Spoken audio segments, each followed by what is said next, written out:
আমি আর লোকালয়ে থাকবো না। কাবার মাথা ভেগিয়া কাবা শরীফের ছায়ার নিচে উনি কম্বলটা বগলের তলে দিয়ে একটু আরাম ফরমাচ্ছেন। এমন সময় হযরতে খাব্বাব রাদিয়াল্লাহু তাআলা আনহু রাসূলের সামনে হাজির। রাসূলকে বললেন, ইয়া রাসূলুল্লাহ মাতা নাসরুল্লাহ, আল্লাহর সাহায্য কি আসবে না? ইয়া রাসূলুল্লাহ, আমরা মার খেয়ে জুলুম নির্যাতনে শেষ হয়ে যাচ্ছে, আমরা কি আমাদের উপর কি আল্লাহর সাহায্য আসবে না? নবীজি কম্বল থেকে একটু সোজা হয়ে বসলেন। উনি বললেন, খাব্বাব তুমি এত অধৈর্য হচ্ছ কেন? আমাদের পূর্বে যারা কোরআনের দাওয়াত দেয়নি, তারা ইসলামের দাওয়াত দিয়েছেন, ওই লোকগুলিকে কাউকে করাত দেয়া দ্বিখণ্ডিত করা হয়েছে, কাউকে আগুনের কুণ্ডুতে ফেলে দেওয়া হয়েছে, কাউকে ফাঁসির মঞ্চে দাঁড়িয়ে তাকে শহীদ করে দেওয়া হয়েছে, লোহার চিরুনি দিয়া শরীর থেকে গোশতগুলি টেনে টেনে নিচে নামিয়ে দেওয়া হয়েছে। তারপরেও তারা এক চুল পরিমাণ দিনের রাস্তা থেকে সরে যায় না। রে খাব্বাব, এত তাড়াহুড়ো করছো কেন? সেদিন বেশি দূরে নয়, সেদিন বেশি দূরে নয় যেদিন সানা থেকে ইয়ামিনের রাজধানী সানা আর হাজরামউত, কাবার দরজা থেকে শুরু করে ইয়ামিনের রাজধানী সানা 1250 কিলোমিটার রাস্তা। একজন যৌবনের লাবণ্যতা নিয়ে একজন যুবতী মহিলা সোনার অলংকার পরিহিত অবস্থায় একা একা দীর্ঘ পথে যাবে, আবার আসবে রাতের অন্ধকারে।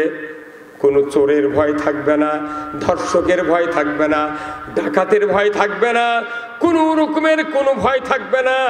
শুধু লা ইয়াখাফু ইল্লাল্লাহ, আল্লাহ ছাড়া কারো ভয় থাকবে না। সেদিন বেশি দূরে নয়, ঠিক ওই দিনের যে পরিস্থিতি হয়েছিল রাসূলের উপর, আজকে সারা বাংলাদেশ 5ই আগস্টের আগ পর্যন্ত দীর্ঘ 16 বছর সারা বাংলাদেশ জেলখানায় পরিণত হয়ে গিয়েছিল। একবার পুরো জেলখানা, কেউ বাঁচে নাই। কেউ যে কথা বলেছে তারই অপরাধ, কথা ঠিক কিনা?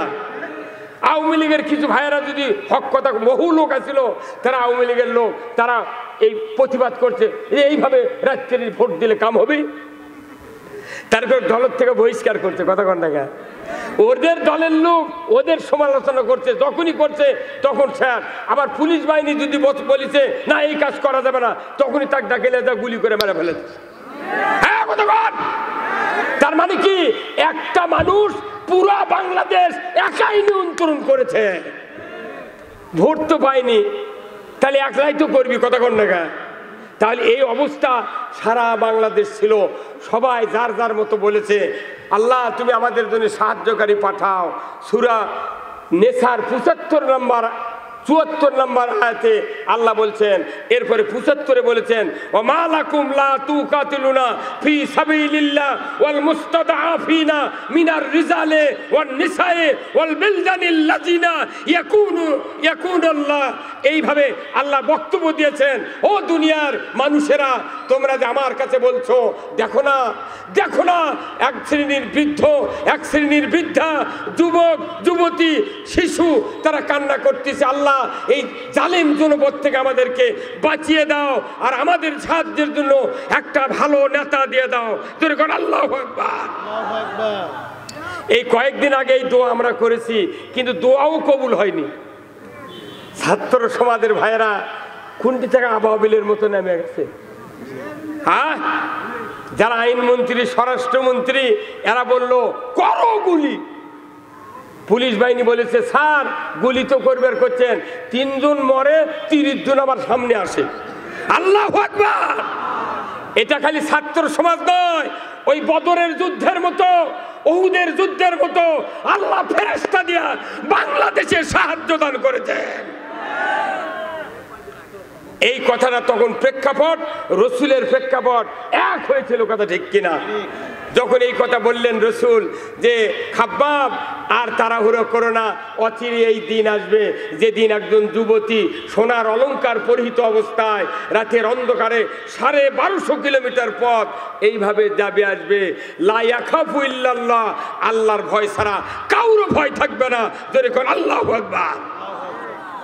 এখন সেই পরিস্থিতি, এখন আল্লাহ তাআলা রসুল যখন এই কথা বললেন, আল্লাহ তাআলা জিবরাইলকে পাঠিয়ে দিয়ে বললেন, যাও জিবরাইল, আমার হাবিবের কাছে একটা বক্তব্য নিয়ে যাও, একটা দোয়া নিয়ে যাও, এই দোয়া যেন আমার কাছে করে। জোরে কোন সুবহানাল্লাহ। সেই দোয়াটা কি? সূরা বনী ইসরাইলের দোয়া। আল্লাহ বললেন, ওয়াকুর রব